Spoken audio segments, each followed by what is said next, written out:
আমি আনন্দে আত্মহারা। কেন এত আনন্দ? আমার আনন্দটা জানতে হলে ভিডিওটা অবশ্যই আপনাদেরকে দেখতে হবে।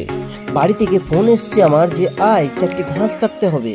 তাই আমার এই চাদুর জন্য আমি আজকে ঘাস কাটতে বেরিয়ে যাব। এখন দেখি চাদু বসে আছে। আমি মাঠের মধ্যে চলে এসেছি আর চাদুর কথা ভাবছি চাদু এখন কি করছে বসে বসে। অল্প ঘাস নিয়ে আমি বাড়ি চলে এসেছি, তখন দেখি চাদু আমার সামনে দাঁড়িয়ে। আমি তো অবাক, দেখুন চাদুর কত সুন্দর একটি বাচ্চা হয়েছে।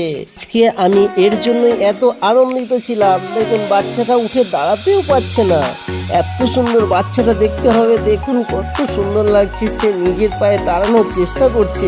অবশেষে সে দাঁড়াতে পেরেছে। আমি তাই দূর থেকে ভিডিও করলাম।